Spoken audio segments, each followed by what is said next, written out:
Olá, meu amigo, olá, minha amiga. Nós estamos iniciando mais um programa Fé Católica, um programa que chega até a sua casa com o propósito de estar discutindo, refletindo sobre as questões da vida da igreja, da sua vida doutrinal, da sua vida pastoral, da sua vida missionária. No programa de hoje nós queremos dar continuidade, uma vez que nós estamos no mês da Bíblia, setembro. Nós queremos dar continuidade à reflexão sobre o documento 111 da CNBB, que é um documento sobre a Palavra de Deus. O documento tem o seguinte título: E a Palavra habitou entre nós. Mais uma vez nós queremos agradecer essa companhia de vocês e, sobretudo, aqueles que são colaboradores com esta obra de evangelização do Instituto de Missionários Leigos, a TV Quefas, a TV do Bom Pastor.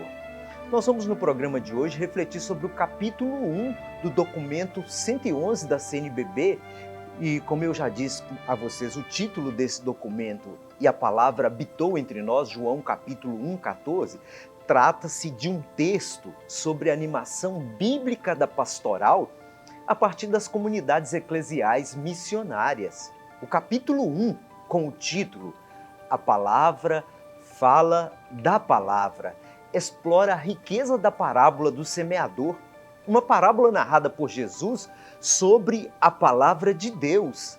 A parábola do semeador, juntamente com a parábola do filho pródigo, são certamente as mais familiares a nós. O termo parábola, meus irmãos e minhas irmãs, vem do grego parabolê e significa colocar ao lado. Ou seja, uma coisa pode ser comparada a outra se for colocada ao lado desta. Jesus usou preferencialmente a linguagem em parábolas para transmitir sua mensagem do reino de Deus. Foi o gênero linguístico predileto de Jesus, justamente por ser uma linguagem didática, dinâmica, vibrante, atraente, polêmica e às vezes questionante. As parábolas não foram historinhas inventadas por Jesus para distrair a multidão, para distrair o seu público como uma espécie de passatempo. Elas tocam o coração da mensagem de Jesus, o anúncio da boa notícia do reino de Deus. Muitas delas são contadas por Jesus diante dos seus adversários, ou seja, diante dos fariseus e escribas. Meus irmãos e minhas irmãs, com as parábolas, Jesus justifica sua mensagem do reino de Deus, anuncia, interpela seus ouvintes e confronta-os. O contexto de narração das parábolas remete a certo fracasso e insucesso no final da missão de Jesus na Galileia. Diante desse clima, Jesus narra suas parábolas com o propósito de infundir ânimo aos discípulos, fazer uma justificativa da sua missão messiânica e revelar os segredos do reino de Deus. Especificamente, a parábola do semeador ilustra que, embora o reino tenha sofrido um duro fracasso, ele continua a germinar e a dar frutos abundantemente entre as sementes caídas no terreno fértil. Com a parábola do semeador, Mateus capítulo 13, versículo de 1 a 9, o evangelista Mateus coloca o leitor de qualquer época em face dos caminhos favoráveis e dos caminhos contrários à palavra de Deus. A palavra não encontra um acolhimento homogêneo e triunfal. Assim como a semente na terra, a palavra é lançada no mundo com todas as suas contradições. Por isso ela suscita encontros e desencontros. Se por um lado há dificuldade na semeadura, por outro está assegurada a alegria surpreendente do fruto produzido. O leitor do Evangelho percebe que para Jesus e seus discípulos a situação é de ambiguidades e crises. Mas Jesus, meus irmãos e minhas irmãs, confia na força da palavra. Decisivo, fundamental, irrenunciável é lançar a semente, ou seja, lançar a palavra de Deus, semear a palavra.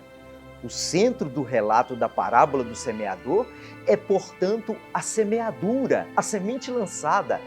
A semente é a palavra de Deus. Em 3 casos, ela não surtiu efeito.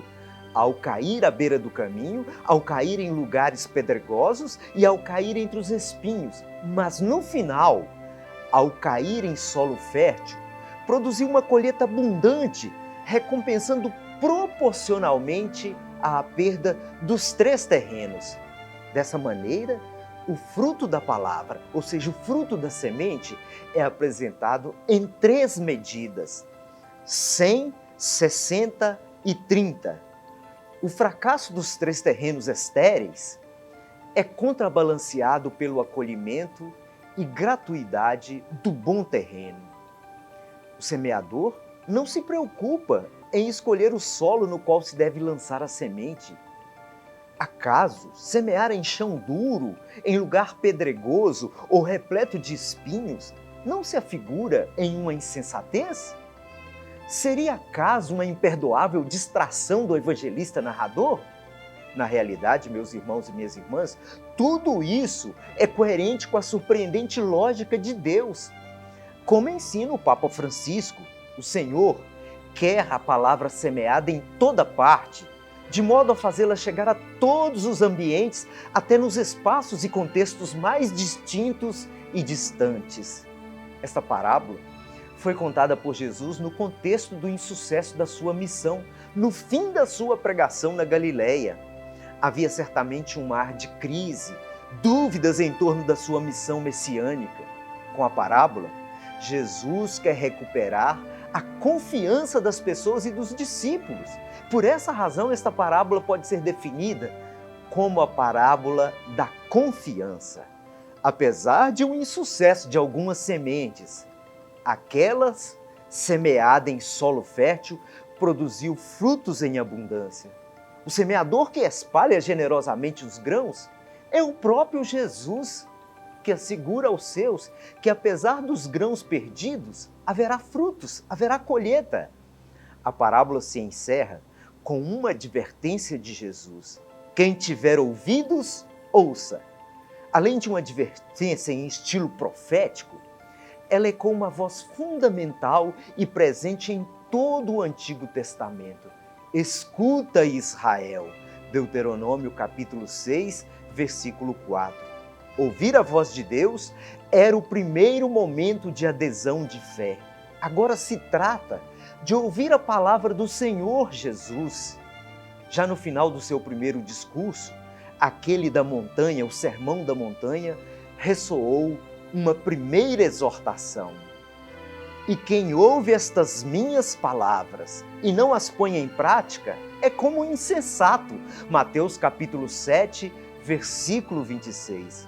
Aos discípulos de qualquer tempo, aos discípulos de ontem, aos discípulos de hoje, incumbe a grande missão de ensinar o povo de Deus a ouvir a palavra e a ela responder.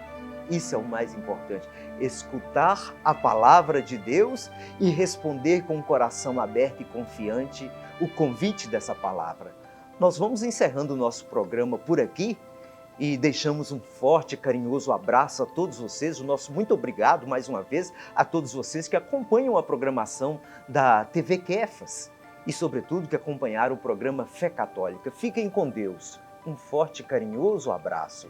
Que a semente da palavra penetre cada vez mais o coração de cada um de nós e produza muitos frutos. Amém.